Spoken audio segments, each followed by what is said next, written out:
started. The public can also access this meeting via WebEx technology. The Burlington High School Building Committee will hear public comments in person and virtually. Meetings are also broadcast live on Burlington Cable Access TV, and video audio recordings are being made. This meeting of the Burlington High School Building Committee will be held in person at the location provided on this notice.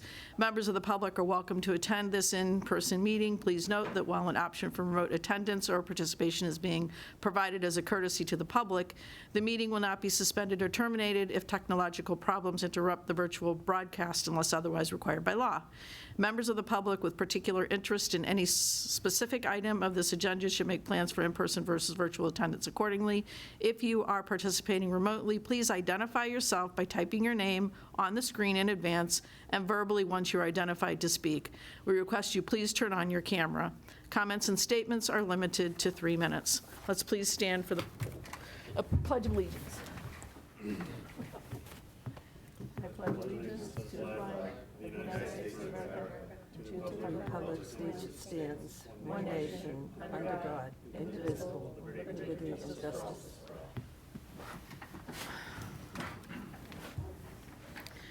All right, anybody here for any public comment? Anyone in person? No? Anybody online? Hands up? Any hands up? All right, that was easy. Okay, so I'm just going to, we have 2 sets of minutes that we were going to approve, but I'm going to hold off on having us approve the June 26th minutes. They were very detailed, and just, I think, because of the importance of what is included in them, and Martha had a few observations and comments that I just want to hold off on the 26th until we've all had a little more time to read them and look at them. So if someone can make a motion for the approval of the June 12th. So moved. Second. Okay, and I'm going to go ahead and take a vote here. Chris? Yes. Monica? Jeremy? I'm going to abstain. I wasn't at the meeting. Okay. Megan? Yes. Melissa?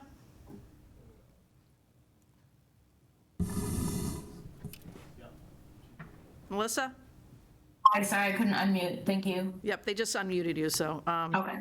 Eric Conti?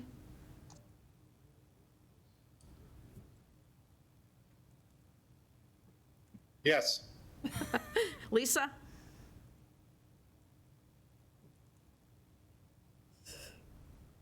Lisa? Yes, Okay, sorry. that's okay. Nicole?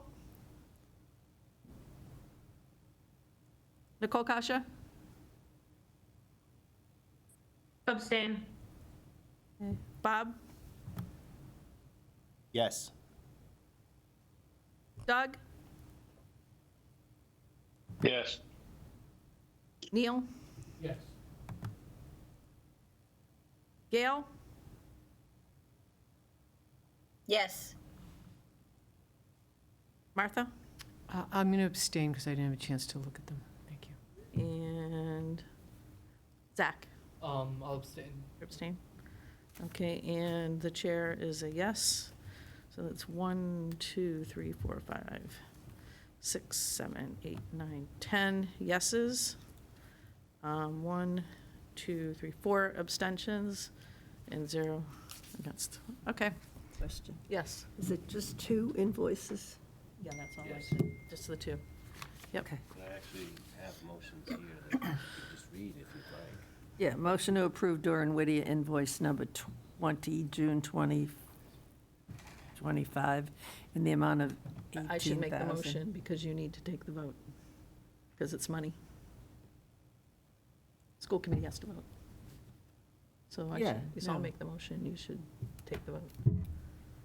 Catherine, Oh, sorry, Melissa. Sorry about that. okay. Had a brain hiccup. Yeah, so if made you the could motion. take the vote, and Chris made the motion, I'll second it. I'm just so Okay. used to her being there. Okay, Mr. Brooks, Aye.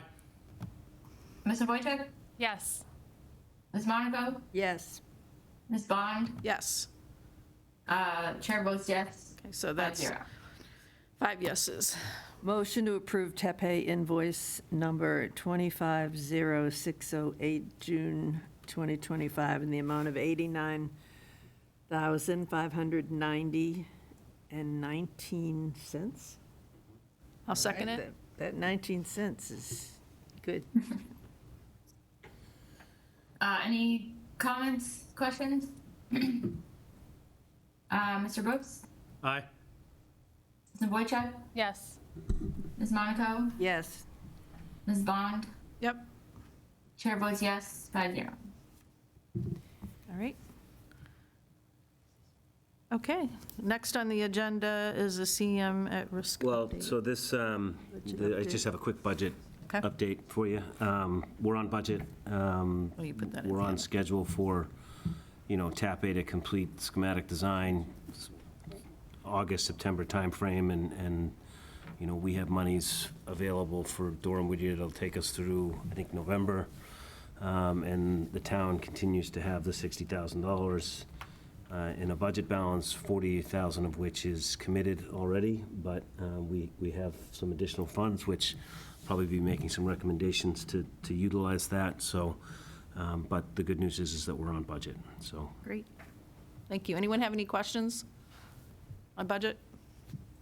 Okay, now we'll move on to the CM at risk. Yeah, so the CM at risk, I'll just give a quick update to where we are on the schedule, and then I think I'm going to turn it over to, I think, Dr. Conti. But, so probably since our last discussion, we received all of our proposals on the 27th. We received 6 of them.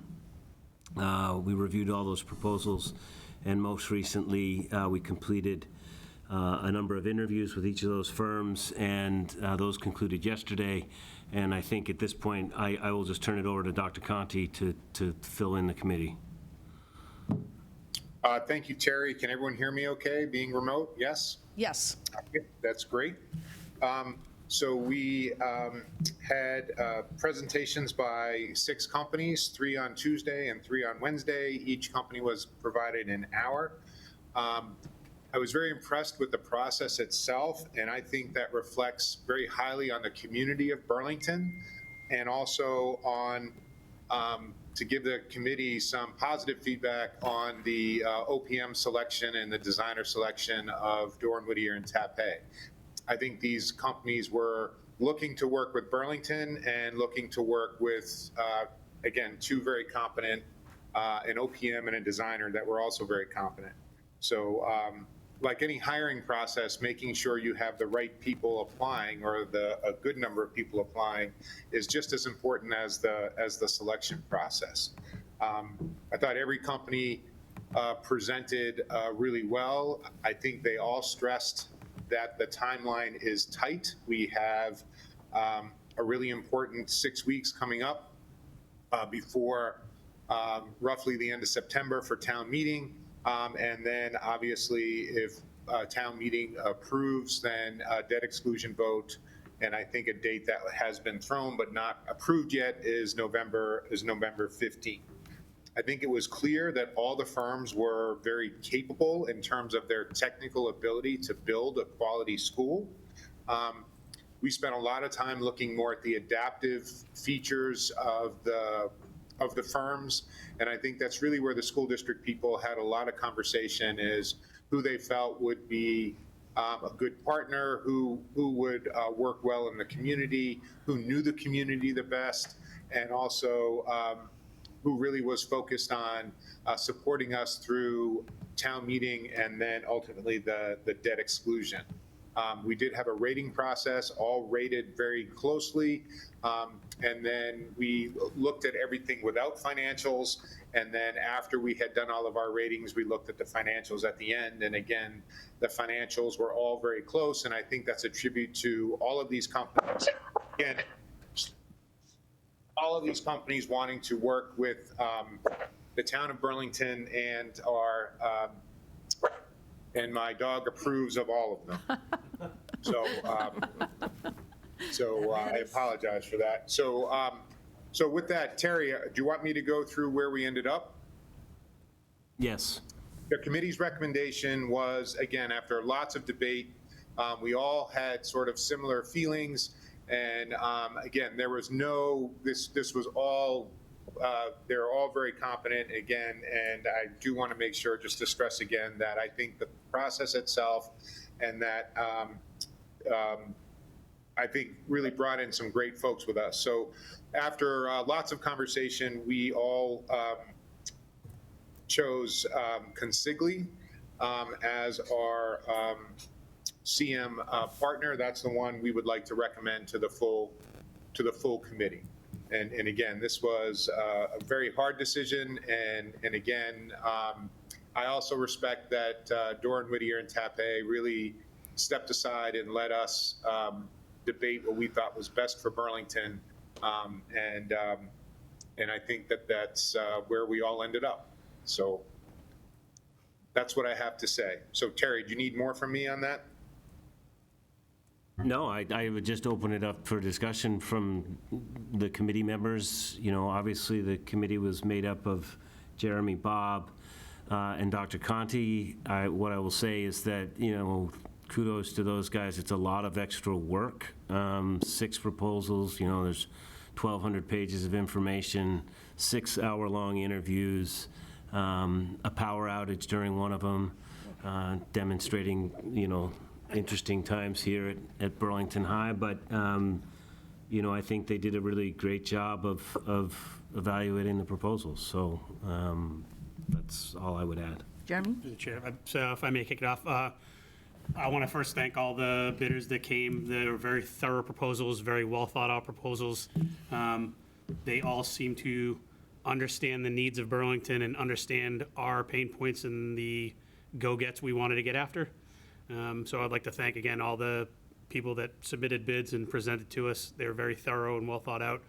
It was a very tough decision. You know, we really were splitting hairs on who we thought would be the best, and it just came down to Consigli edging out a little bit of the competition. It was all a very tight race and a very hard decision to come to. Well, and I'd like to thank all of you for participating, because again, I know it's not easy and it is time-consuming, so thank you all. Okay, so I think we need a motion at this point.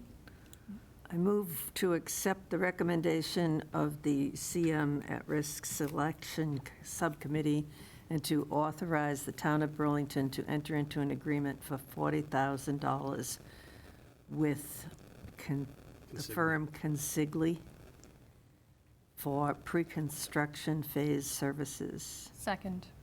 Okay, I'm going to go ahead and take a vote. Chris? Yes. Jeremy? Aye. Megan? Yes. Melissa? Yes. Eric? Yes. Lisa? Yes. Did Joe Adubato join yet, do you know? He said he was going to be late. I'll go ahead and skip him, though. I don't see Mimi, no Chris. Nicole? Yes. Bob? Yes. Doug? Yes. Neil? Yes. Gail? Yes. Martha? Yes. And Zach? Yes. And the chair is a yes. 2, 3, 4, 5, 6, 7, 8, 9, 10, 11, 12, 13, 14. 14, 0, 0. Okay. You know, just to provide a little more information, you know, thank you for coming to that decision. You know, Dr. Conti stressed, you know, the schedule.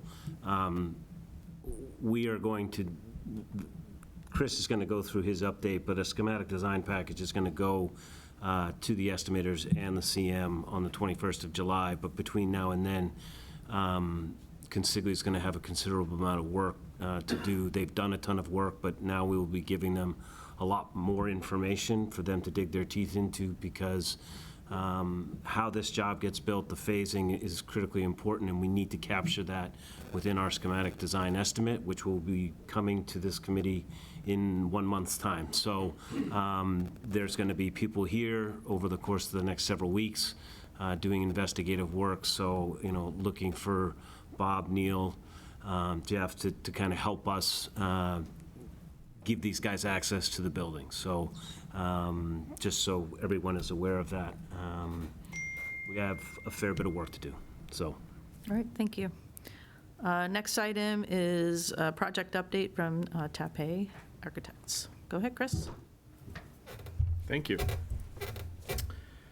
All right, so on the screen right now is the current version of the site plan that has been updated to reflect all of the current thinking that we have right now. There's been a lot of process going into these drawings, a lot of layers getting added. You don't see quite as much of it here as you would in the set that's forthcoming that has all the grading details and the civil details and all of that.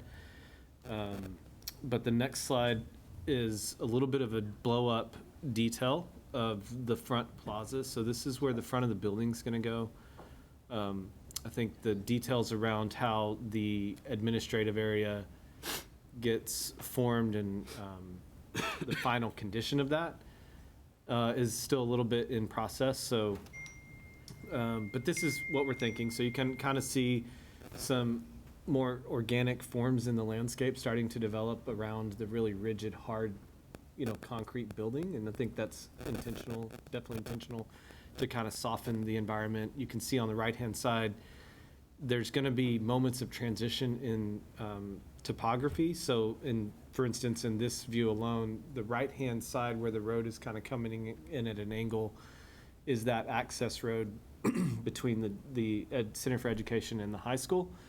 And there's a bit of a higher elevation from that to the actual front door of the building. And so as those pathways kind of transition through as a gentle slope through the site, there's seat walls, there's other kinds of ways to enhance places for students and the public to sit and wait for a ride or, kind of enjoy this plaza type area out front.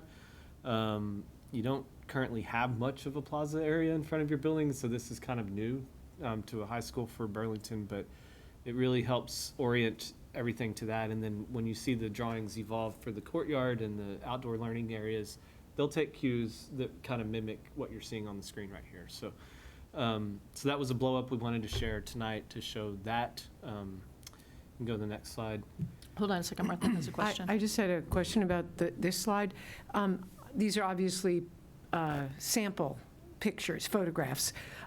Is your intent to have one theme or to use stone and wood and different things, or just that the committee hasn't really finalized yet? No, well, it'll be a mix probably of like some stone, some wood, but you're not finalizing things until probably 8 or 9 months from now. And so these are holding scope for, there's going to be a thing there.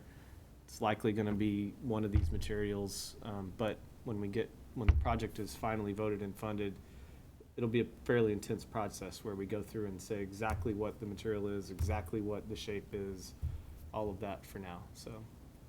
If I can, I mean, I kind of like having different materials. I just want to stick that in. I may or may not be at the meeting where you have that conversation. And I also, at the Arlington High School, there's a wooden bench outside that is actually very nice looking also. And I'm concerned about wear and tear on wood. So I don't know that we need to go that way, but if the materials seem to be durable enough, I do think that the wooden benches are really a nice look, and but I'm not against the stone either. So, and I don't know where to say this, but now that we're on a picture of the front door, I still have concerns about the connection between the front door and anything but the front offices. It's really far to the rest of the building, and I'm just wondering if that's something you're still looking at through the chair, if I. Maybe little. Is that later? What is we can go to the floor plan, it's next, but can you expand on the concern? Well, if the next picture is that, I mean, between the front entrance brings you into the administrative offices and the counseling offices, is my understanding.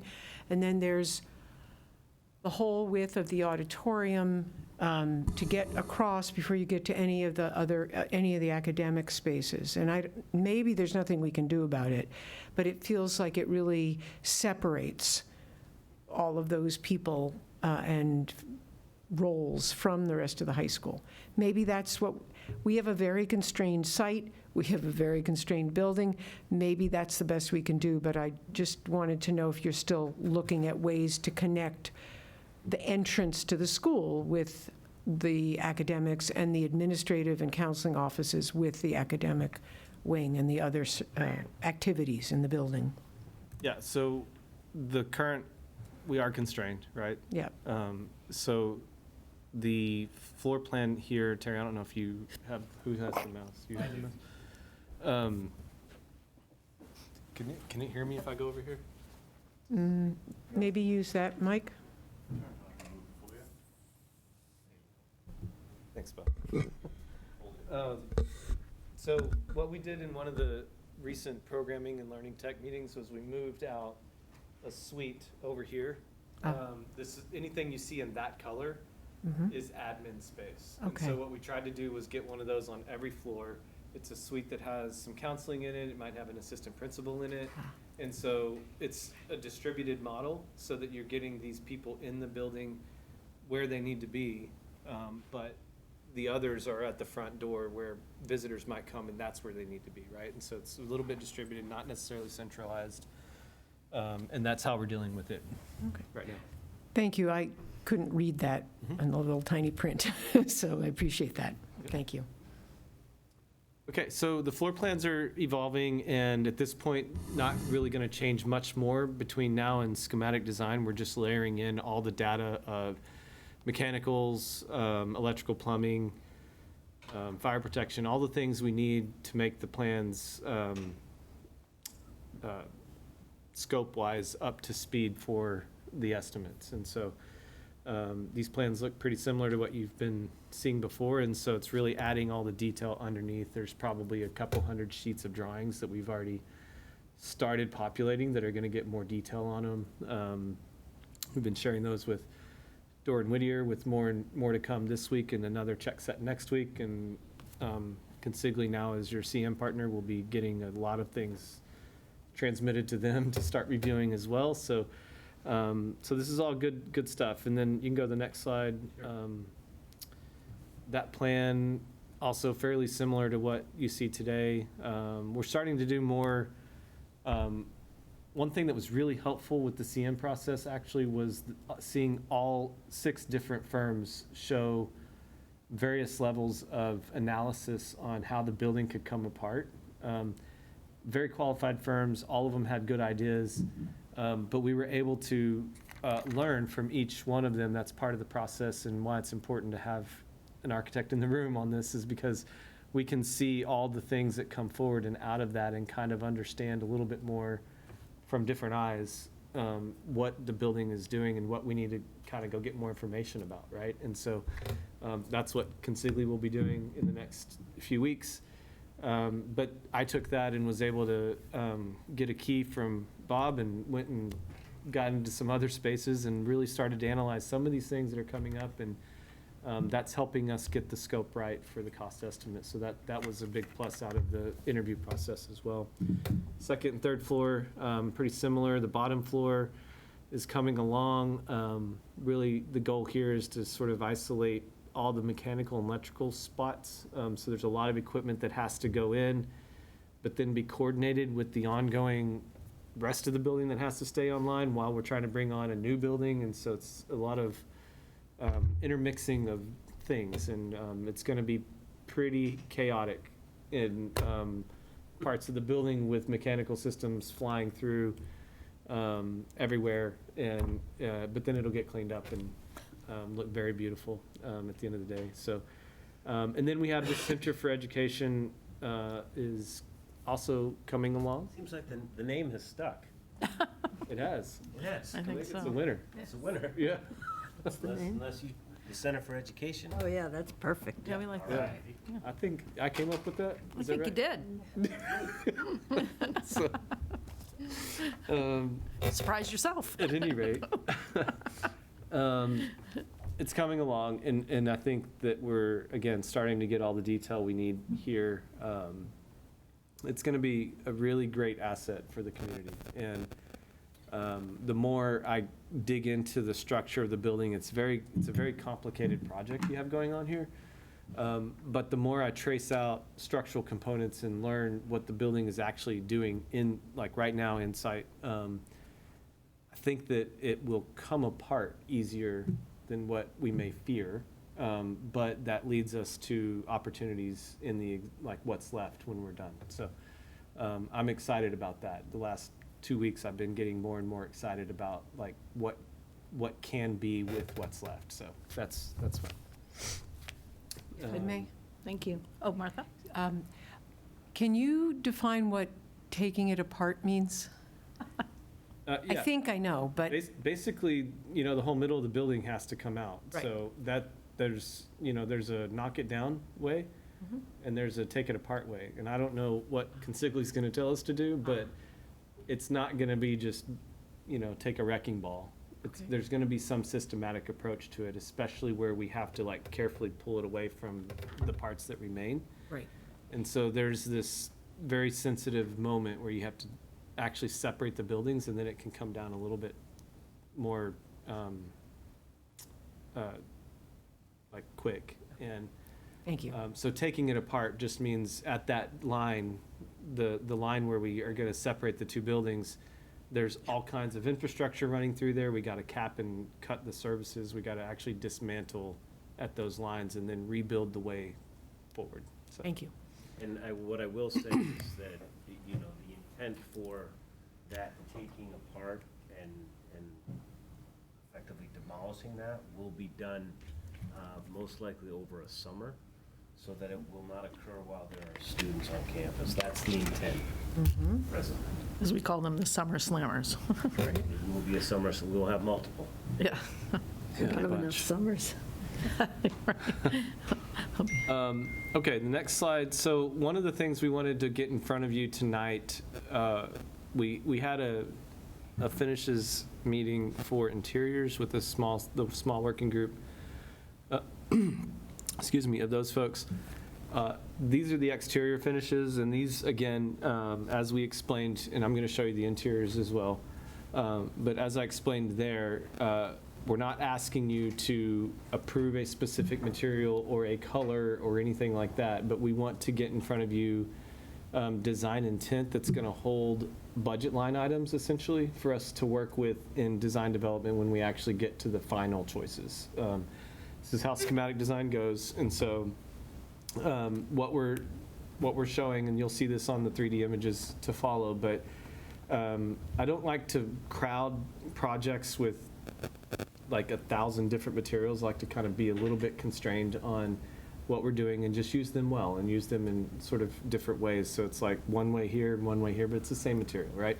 And so what we think we want to do is go with a neutral brick, which is kind of a lighter color, not a red brick that you would see kind of classically, but a neutral brick, which is that stair tower on a middle school that we did a couple years ago. And the reason for that color in our idea is that you've got this contrasting concrete that's going to stay exposed somewhere, and I don't want to like throw out another completely separate idea, but the module of a utility brick, which is slightly bigger than a common brick that you would see on a house or something, but it's a bigger brick size, not a concrete masonry unit, but a little bit smaller, is a good, affordable price point that can go a long way for you, and we can make it look really good. On that one, you can see we pulled like lines, that's the same brick, but we just pull the course out or in, and it creates a shadow line. And so that allows you to do little things like that and go a long way with not a ton of money. And so that'll be kind of the majority of the addition. We're going to try to really do that. And then the phenolic panel is a wood finish. It's an actual natural wood that's sandwich layered in with a big core, not a big, it's a core on the backside that makes it dimensionally stable. but also kind of thin, but the layer on the top is a protective layer and keeps it from doing the things that normal wood might do, which is fade or crack or all those kinds of things. So it's actually a pretty good way to get long-term performance out of a wood product, and it's a rain screen product, so that helps us on some different material type, or some different energy type choices that we can make. And then metal panel, which is tried and true way to make some pops on the project in different places. It's not a thin metal, so it won't do the what's called oil canning. If you take like a soda can and you squish it, that's oil canning. We don't want that, but we want the product to have a little bit of thickness to it. That's what we're proposing for the metal panel. Terry, you can go to the next page. And here is sort of a color representation of what that might look like in terms of where windows might go. You can see some of those bigger blocks, like the end of the classroom wing closest to us facing Arlington Road. That big square there is not all window. It's like 3 windows and then metal panels surrounding it. So it kind of gives the illusion of bigger openings with just using materials to limit the amount of glass, because the glass is going to be a very expensive price point on this project. And so you kind of want to pull that down and then do the rest of the work with opaque surfaces like these materials. The left-hand column is showing that natural brick, the utility size. Just below that is a natural sort of more gray tone linear brick. That's going to pull cues from the gray of the concrete, but be a very long, it's like a 24-inch long brick that looks very nice, and it has like a kind of rough edge to it. So you have some spots on this building where the design has these like little flutes that are rough, essentially create some texture. So we want to take that, turn it on its edge, and bring that element around the building and sort of bring some cues from the existing building. And then when it comes in contact with the building, has a nice tie-in. Then the metal panels and the wood you can see there. Go to the next slide, and we're just spinning around the building here to the north side. You can see this is the side where the 4th story kind of emerges, where the cafeteria is, right next to the gyms down low. And we're proposing sort of quite a bit of glass over there to open up that edge of the building. It's a north-facing facade, so you don't run the risk of glare, and you get a nice north light to bask the media center, which is on the 2nd floor and 3rd floor, and then the lower level, which is the cafeteria. So those will be some great spaces. You'll start to see more renderings coming from us after we get through this pricing set, but our goal right now is to get the scope on paper in 2 dimensions. We've got some exciting things we're working through on like fly-throughs and renders, and even another set of 3D models. So it's kind of a lot to come, a lot to be excited about. One space I was talking to Neil about today was that link between the gyms and the music corridor, which is where it's kind of one of the big walkthroughs that Martha was referring to a second ago. Our goals for that, Terry's got his mouse on it right there. Our goals for that are to create a moment in the building where we use mass timber as the structure, so really big pieces of lumber, natural wood, and create a big space that has natural light in it, and bring that element as another juxtaposition to the concrete and hard elements that are right in an alleyway, but that's going to be opened up with natural light and wood as sort of a main passage from the main admin to the existing, or to the new building. So those are exteriors. That's the goal. Remember, we're just holding price points for now, and we'll come back to you in a few months after we get fully funded, and we'll bring it back. And if you really have opinions on stuff, that's when we'll take it then. So with that, I'll kind of go to the interiors. Is that good? So interiors is a similar approach. I think if you look at TAP 8 projects in general, you'll find that we don't often use very bright colors, because those can be hard on eyes.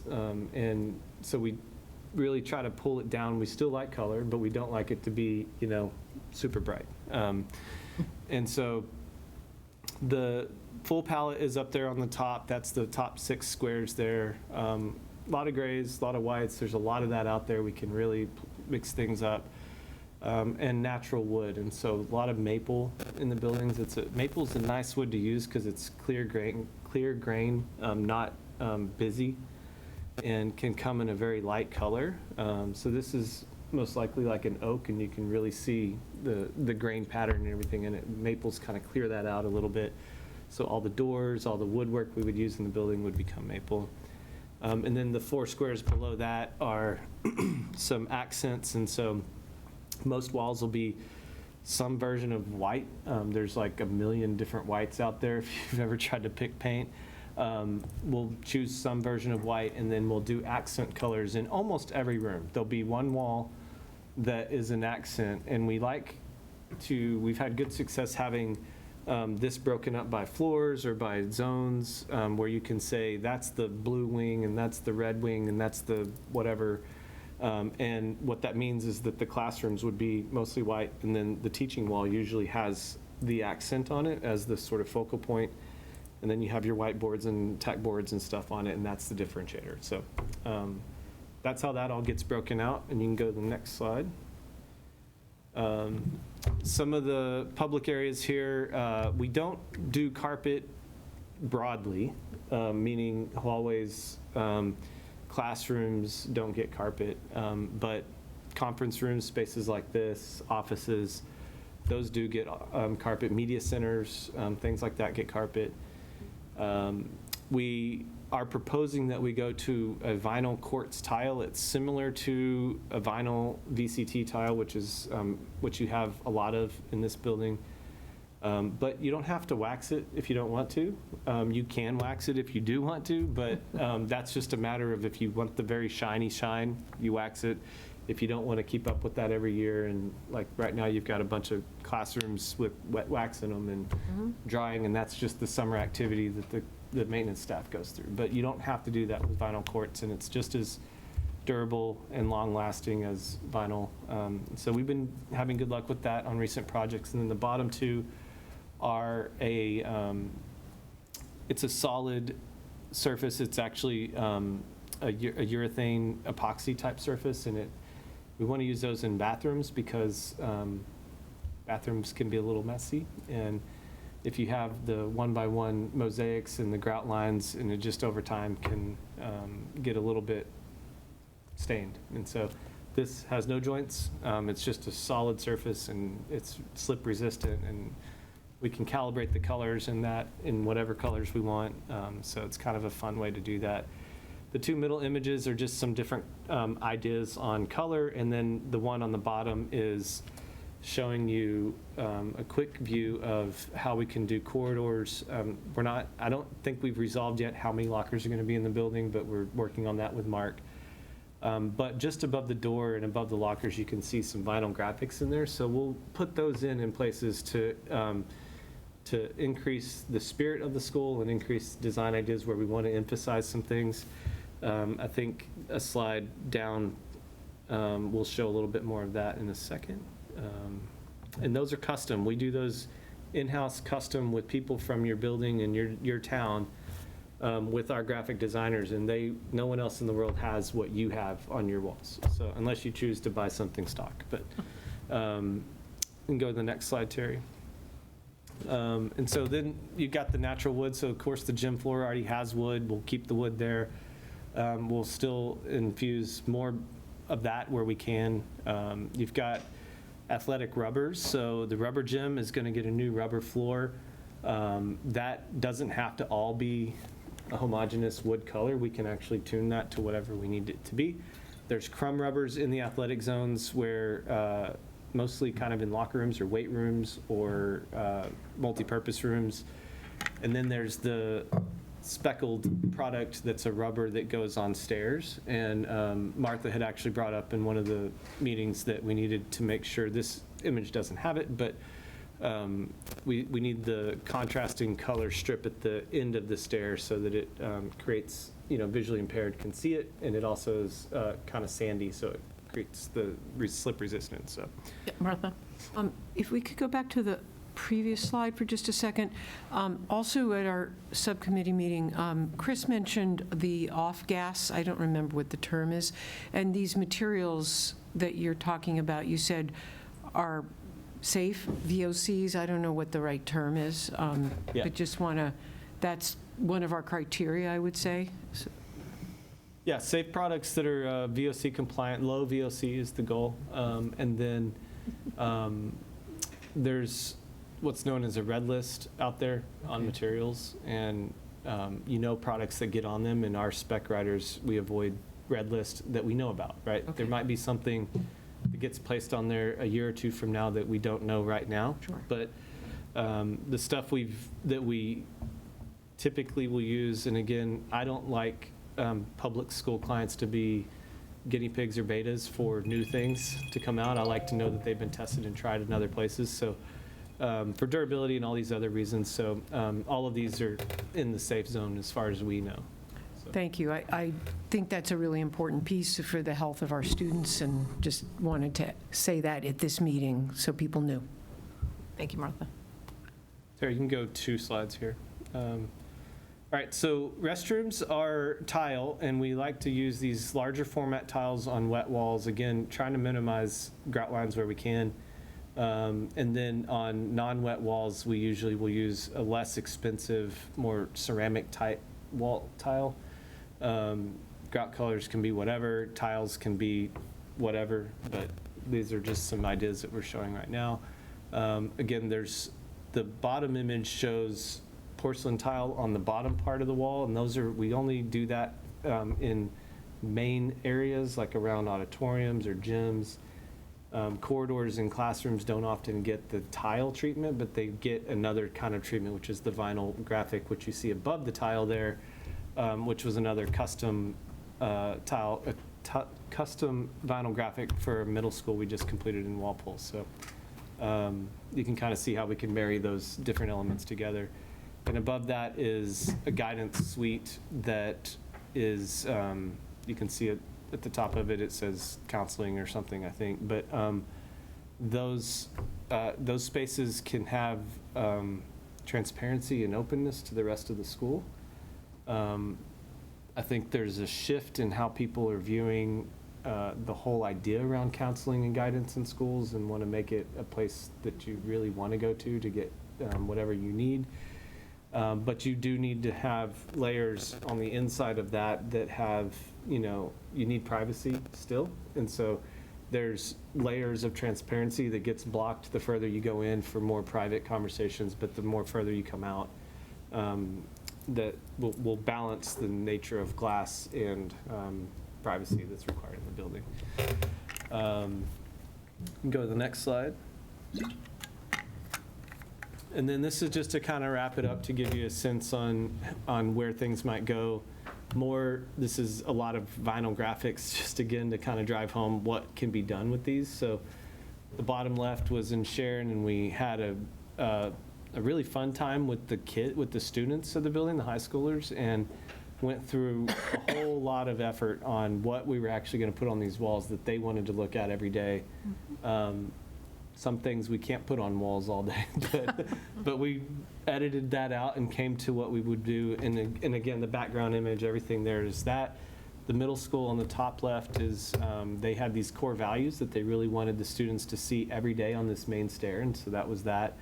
The top right was a timeline that was really important to the town of Millis, and they wanted students to know and engage with the entire timeline of that site and that town along the way. And then the bottom one is Sharon High School, where we did that little seating nook is right off the cafeteria, and that image on the background was a custom-made image of the map of town. And so while there's no houses, you can still start to identify where you are in the grand scheme of things in terms of the town, and it's right there in their gathering spot. So a lot of fun can be had with the graphics, and you get a long way with them for not a ton of money. And so it's a good way to really make spaces jump out. So with that, I think I'm done with my update because, again, we're holding all of these price points. You'll see all of these materials kind of show up in different ways in the building, and that'll establish kind of our overarching budget. And from there, we'll go up or down in the design development. We'll make choices. Some things you may say, yeah, let's raise that up a little bit, where we can take a little bit out over there. And that'll be what we go through at design development. So I don't know if there's any questions. But. I appreciate you mentioning the graphics with the students, because I think I mentioned that in one of the meetings. I wanted to make sure we included the students in the graphics, so they're going to be living in it, so some of them will. I mean, most of them will probably graduate by the time, but at least they'll design it for the future. So I guess next we can talk about the project schedule. Yeah, so, that's me. That's you. That's me. This is a slide I've been showing the last couple. It really just focuses on what's going on right now, because I think that's the most important thing. And, I've mentioned a couple dates, but I'll do it again. We will start estimating on the 21st of July. They have about 3+ weeks to do that. And then we, along with TAP-A, their estimator, and Consigli will sit down and reconcile that estimate, and we will present a budget to this committee for construction and soft costs that we will ideally approve for sending off to the select board. The select board then needs to basically approve putting something on the warrant for town meeting. Town meeting is the 29th of September. We have discussed with the select board the concept of, okay, if it passes at town meeting, that there should be a debt exclusion special election on the 15th of November. And I've exchanged notes with John Denizio about that schedule, and he's well aware of it. The select board's well aware of it, the assistant town manager. So I expect them to, at some point in the next couple of weeks, tell me, yes, Terry, that's what we're doing. But that is the expectation at this point. And so obviously during all of that, there's going to be a lot of other things going on. From a working group perspective, we're pretty much done. I know we have one next week, Chris, right, with the police and fire, but that's more of a site safety security piece. These guys are really just trying to get this schematic design package complete so that we can get it to the estimators. That's like our principal focus.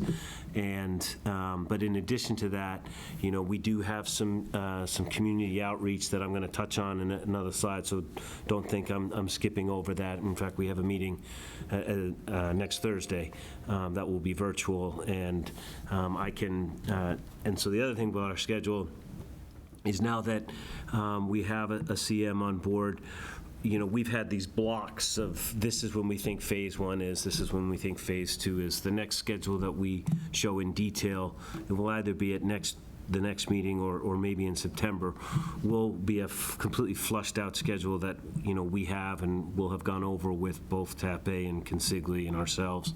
So you'll see that. So that's to come.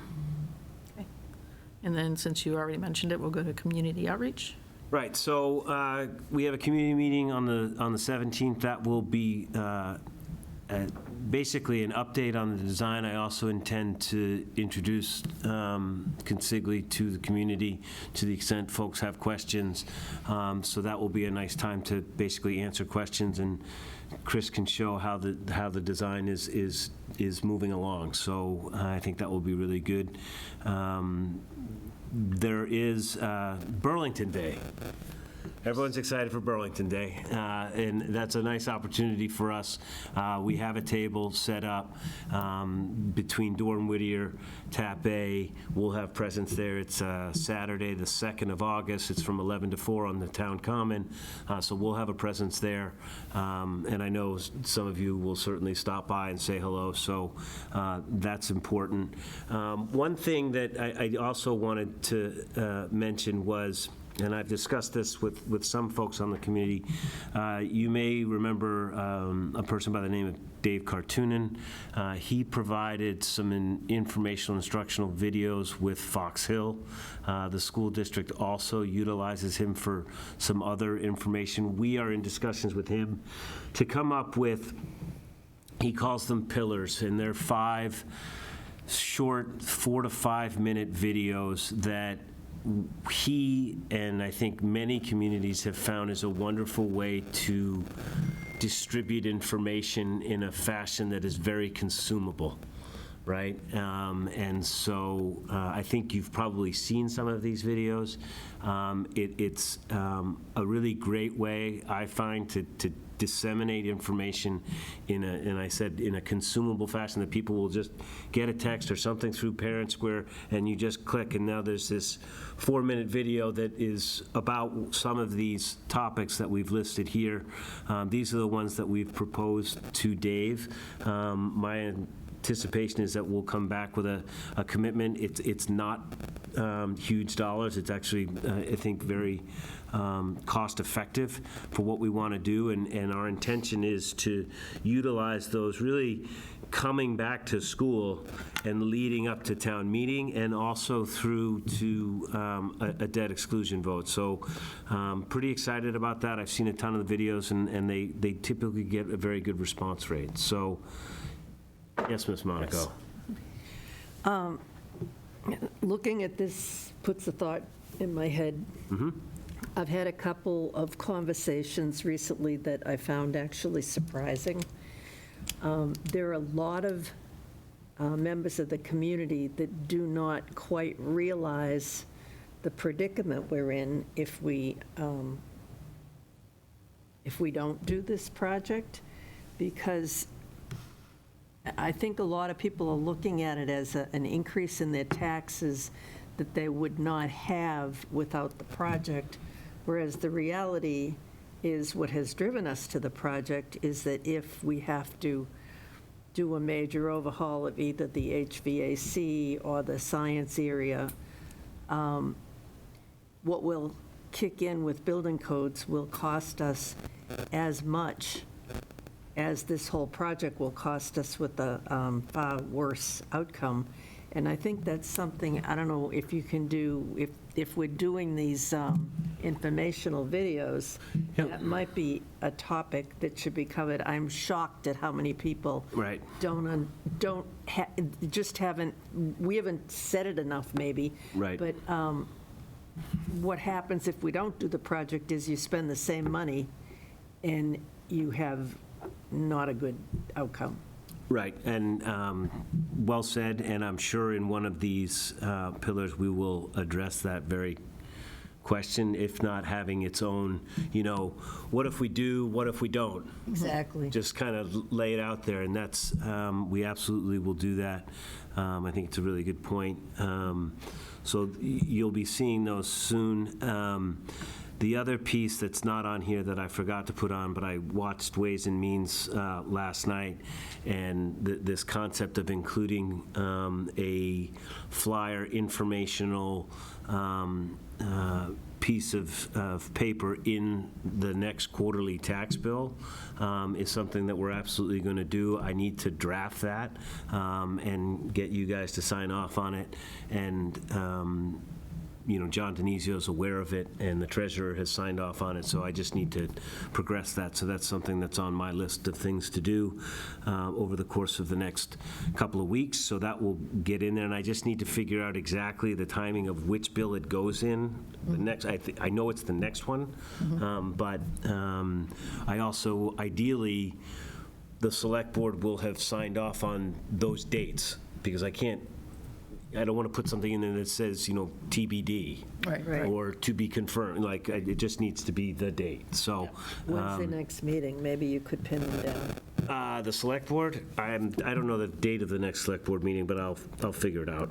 I am in pretty good contact with JD, so I'm sure I'll probably reach out to him tomorrow, because I saw he was talking about this last night with Doug at Ways and Means, so I'll make sure that happens. Okay, thank you. Martha? While we're talking about the Select Board, has somebody initiated requesting us to get the Section 18B that was mentioned by Tate from the Office of Campaign Finance, whatever, last time we had a big presentation, and there was something called a Section 18B that the town has to do in order for us to be able to do some of our outreach and communication about the project. And I don't remember the details, but I'm pretty sure it was getting in touch with Select Board. I'll have to check on that, Martha. I don't remember there being a specific thing that we needed to do, but that doesn't mean I've got it right. You and I can- repeatedly said that we need, if we have Section 18B, we can do this. Right. And we need to find out if we have it, and if not, can we get it, and how do we get it? Yeah. And so I think there may be some time Yep. pressure on that. Thank you. Madam Chair, the next select meeting is on the 14th, Monday. Okay, thank you. Appreciate that, Jeremy. Thank you. And yeah, I remembered that 18B thing too. I took notes on it in a different notebook. But yeah, I'll I check my jumped in, notes, yeah. and I think this is a new book for me. Been a little busy recently. So, but thank you, Martha. I will absolutely look into that. So that's where we are, and if there aren't any other things, Questions this on is... that? So any other topics that we, Martha? The other question I had, and am not sure, I think this question is probably for you, Chris. I don't know if this is too early, but when we are looking at the kitchen, we had long conversations about the kitchen at the Fox Hill School and having some reusable utensils or dishes or trays, and obviously then that requires a different type of dishwashing and sinks and things. Is that something that would come after the SD and after the funding, or is that something we need to get on your radar now? Sorry about that. We've already had programming sessions with food service and Bob's team for the high school. I think where we left it was we're leaving the ability for tray line to happen in the future, Okay, but not necessarily doing it right now. okay. As long as it's capable of being done, so we can make that decision, right? Correct. Great, Yeah. thank you. Thank you. All right. So I guess you brought up your topic. Anyone else have anything else they want to bring up? Next meetings? So, as I mentioned, we've got the community meeting on the 17th. I have this placeholder for a virtual-only schematic design update. I think Chris and I will make a decision based on whether or not that meeting is actually required. So I will be in touch with the committee about that. At this point, I'm just not sure. The schematic design? Schematic design update on the 24th 24th. of July. The SBC meeting on August 14th is critically important. We will be bringing that estimate that day, so we absolutely need a quorum. So even if you're on vacation, dial on in.